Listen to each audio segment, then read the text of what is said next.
simbolizava uma separação. A separação, se você era leproso, você era amaldiçoado, era imundo, e você era separado da sua família, dos seus parentes, dos seus viveres, da sua vida social. Você não podia mais conviver com as pessoas que você amava, você não podia mais dar carinho a quem você amava, você não poderia receber mais o carinho, você não poderia ter mais comunhão com aquelas pessoas que eram do teu convívio e que fazia parte da sua vida. Mas não é diferente trazendo hoje para a vida daquele que peca, o que vive no pecado. Quando você peca também, há uma separação entre o puro e o impuro. Há uma separação daquele que está com Deus e aquele que não está com Deus. Porque quando peca também há uma diferença, você é afastado. Você é tirado para um lado, você é separado. Porque Deus, Ele ama o pecador, mas Ele não ama o pecado. Ele abomina o pecado. E quando nós erramos, quando nós falhamos, nós acontecemos o quê? Não é Deus que afasta de nós.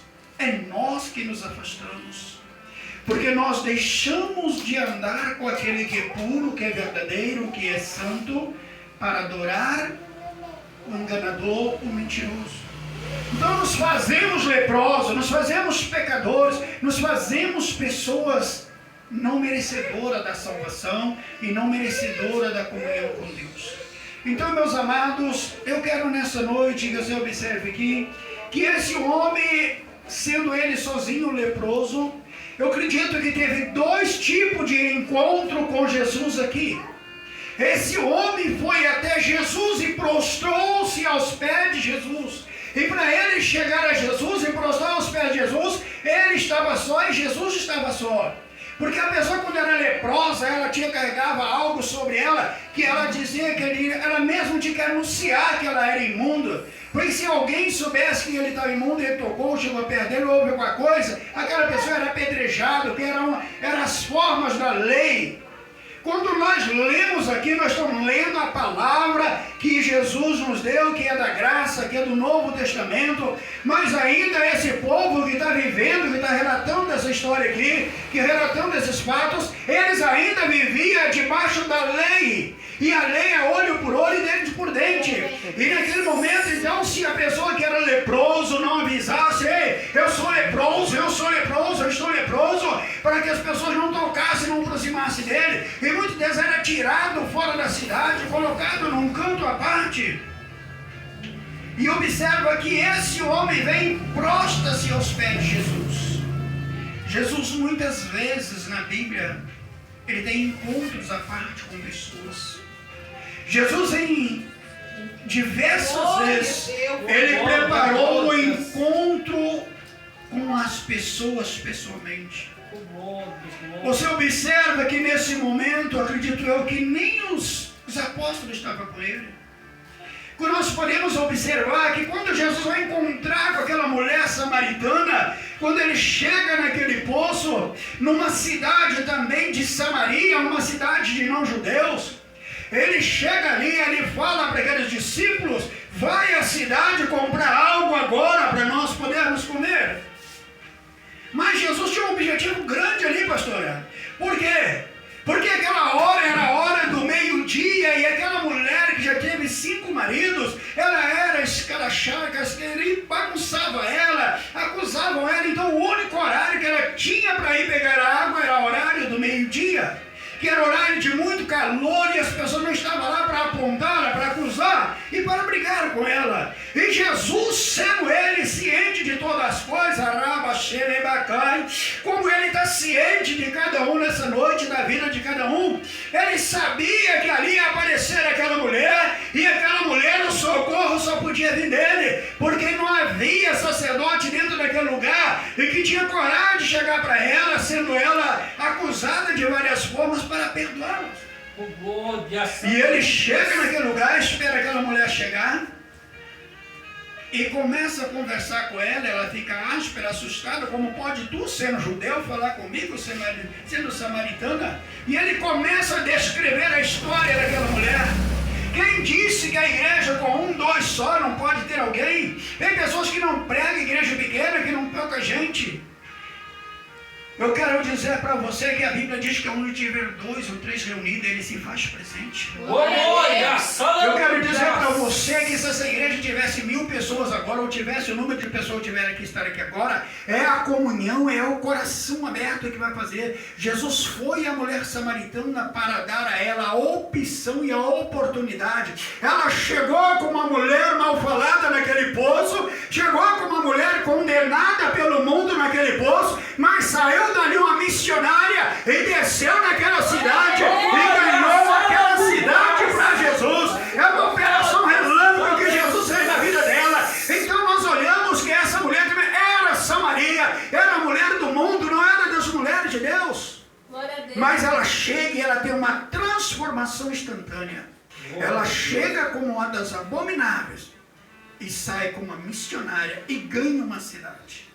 Enquanto ela volta, aquela cidade já está à volta de Jesus. Espera aí, o que aconteceu? Mas é que ela, ei, aquele que está lá não é o Cristo, não é o ungido, não é aquele que havia de vir, que falou toda a minha vida, e que isso, está aí todo mundo correndo. Então, amados, Jesus tem umas oportunidades que Ele dá para falar conosco agora. Sabe, irmãos, o dia que Jesus tiver que falar com você, não procura multidão. O dia que você perceber que Jesus quer tratar com você, não procura foco. Porque o que Ele tem para você é com você, não é com seu marido, não é com a sua esposa, não é com o seu filho. Isso é intimidade, isso é diálogo com Deus.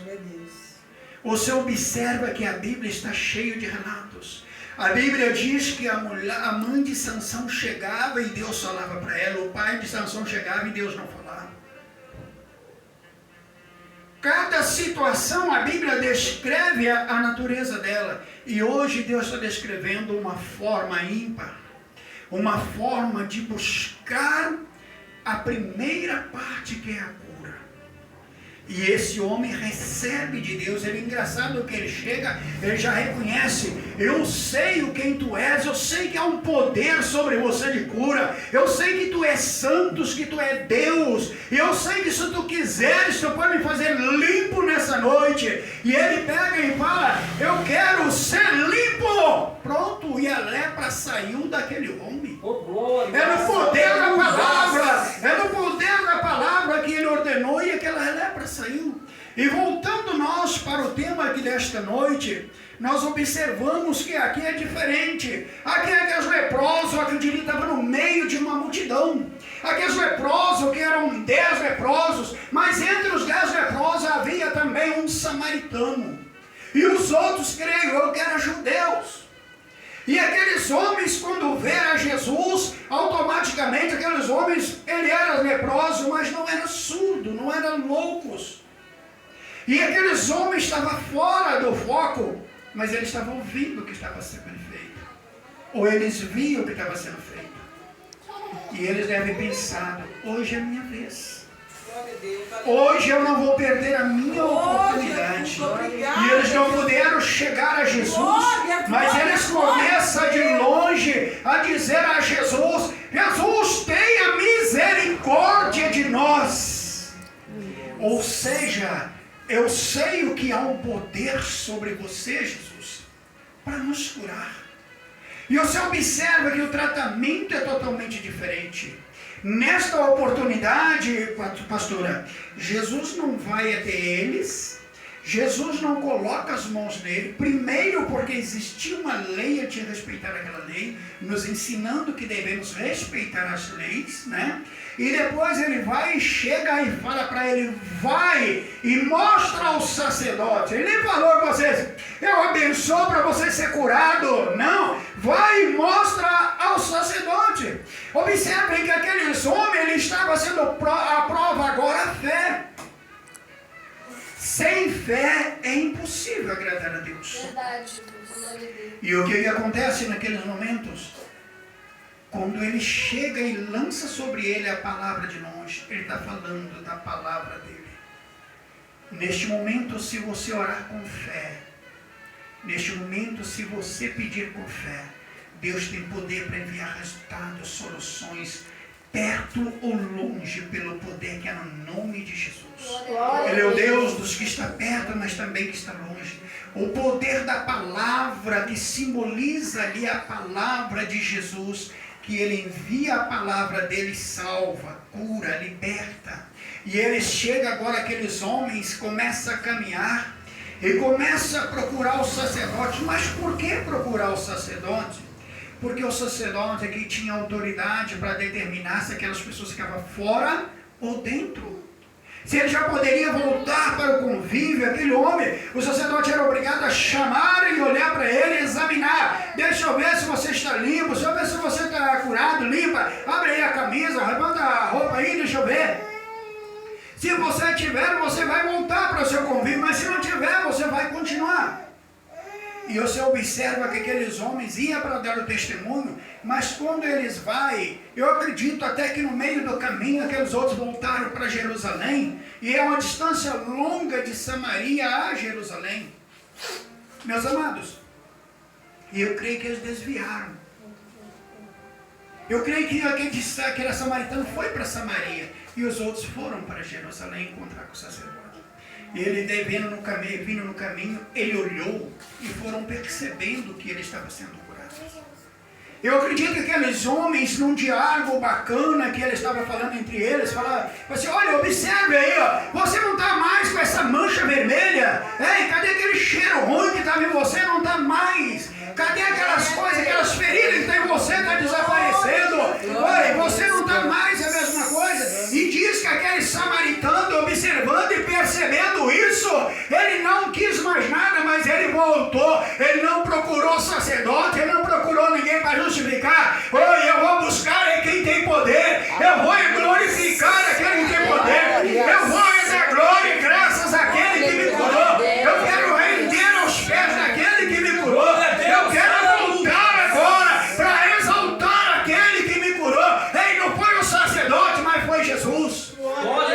E ele volta e ele nos dá um ensinamento profundo nesse momento de aprender a ser grato. Que muitas vezes as pessoas dentro da igreja recebem milagres. Há muitas pessoas que você chora por causa de alguns membros, padece, paga preço, passa fome. E no final das contas ele toma uma bicuda dele e não está nem aí para você. Eu tenho experiência de sobra com isso. E vou dizer uma coisa. Só que nós não podemos olhar para esse lado. Viu, pastor? Olhe para Jesus, o autor e consumador da sua fé. Muitos irão ainda chegar, ficar, e outros não ficarão, e muitos sairão. Mas a obra não vai parar por causa disso. A obra tem metas, tem objetivo para alcançar. Esse período é apenas um período de amor, de moldar, de ser moldados. E também para perceber até quando vai perseverar. Até quando vocês vão perseverar nessa dificuldade. Em outras situações já tinha parado, já tinha desistido, já tinha jogado a toalha. Mas por que não fez isso, pastor? Não é pela tua vontade. Não pensa você que não é você, não. Não pensa que você tem amor demais. Não é pelo poder que é no nome de Jesus. É porque Deus está no assunto. E quando Ele está no assunto, nós não paramos. Às vezes dá vontade de parar, sim. Tem dia que dá vontade, mas eu vou parar com isso. Eu não quero mais, eu não vou mais mexer com isso. Mas daí a pouco, você sem perceber, você está arrumando, está se preparando e está indo. E a vida continua e Deus vai abençoando. Então, meus amados irmãos, e agora esse samaritano volta e ele agora, ele prostra-se aos pés de Jesus. Ele cai de joelho aos pés de Jesus. Ei, quantas vezes você já fez isso? Mas é voltar verdadeiramente para Jesus. É prostrar mesmo aos pés de Jesus numa entrega total. E aí ele começa uma vida de adoração, sabe, gente? E eu fico maravilhado. E Jesus, eu acredito, ele vê naquilo ali, ele pega. E vamos dizer uma coisa, eu pergunto para vocês aqui essa noite. Jesus sabia quando ele ministrou sobre aqueles 10, ele sabia ou não que aqueles 10 iam ser curados? Sabia ou não, igreja? Sabe. Ele tinha ciência, ele tinha a certeza, né? Mas ele sabia também que ia voltar só um? Sabe. Sim ou não? Sim. Então por que ele curou todos? Porque ele é Deus. Porque ele é amor. Aleluia. É o amor ágape, é o amor incondicional. Ele não está barganhando para nos salvar, ele não está barganhando para nos curar. Ele é o prazer dele nos curar, é o prazer dele nos libertar, é o prazer dele transformar a nossa vida. Ele tem o prazer de ministrar isso sobre as nossas vidas. Mas nós observamos que esse homem, ele chega agora e Jesus disse para ele, mas não era 10 que recebeu a oração? Cadê os outros 9? Ah, meu querido, isso aí mexe com a gente. Isso mexe conosco que estamos na igreja. Isso mexe com a gente que tem o nome de cristão. Porque eu nem vou dizer crente não, porque crente até o diabo é. Mas você que é intitulado cristão, nós que somos. Quantas vezes nós voltamos para agradecer a Deus por aquilo que Ele tem feito em nossas vidas? Quantas vezes atropelamos sem sequer, oh Deus, muito obrigado. Quanto livramento Deus tem nos dado dia após dia. Isso é aquele que nós conseguimos ver aos olhos carnais. E aqueles que nós não conseguimos ver. E quantas pessoas, amados irmãos, que têm essa parte de gratidão? Quantas pessoas são gratos? Quer ver uma coisa, amados? Se você buscar o retrovisor da sua vida, olhar um pouquinho no seu passado, e se você fazer uma alta análise de onde você estava e o que você era, até o que você é agora, você tem motivo para glorificar a Deus? Você tem motivo para dar glória a Deus? Você tem motivo para ser grato a Deus? Glória a Deus! Aleluia! Então olha o que Deus tem feito em nossas vidas até aqui, de onde Ele nos tirou? Do lago de enxofre. Glória a Deus, Jesus. Tira nego do rap. Tira nego do fundo do poço. Tira ele das drogas, da bebida, da prostituição, da mentira. Obrigada, Jesus. Por quê? Porque Ele Glória, é Deus. glória a Deus. Então observe que quando Ele olhou para mim, olhou para você, Ele não olhou pelo que nós éramos naquele momento, mas naquilo que nós poderíamos ser lá na frente. E Ele começa a chegar a esses homens e Ele fala, cadê os outros? Você acha que Deus, Jesus era 100% homem, 100% Deus? Você acha que o lado humano dele falou alto nessa hora, gente, ou não? Sim. Sim. Que tristeza deve ter pegado Jesus, hein? Essa semana eu tive uma tristeza. Eu tenho tentado ajudar um irmão, um presbítero, que fica, vai e volta. A pastora conhece. Eu amo demais. Amo mesmo. E o cara tem um chamado fora de série. E ele estava começando a vir com a gente lá na Vila Brasil, estava até animando, até...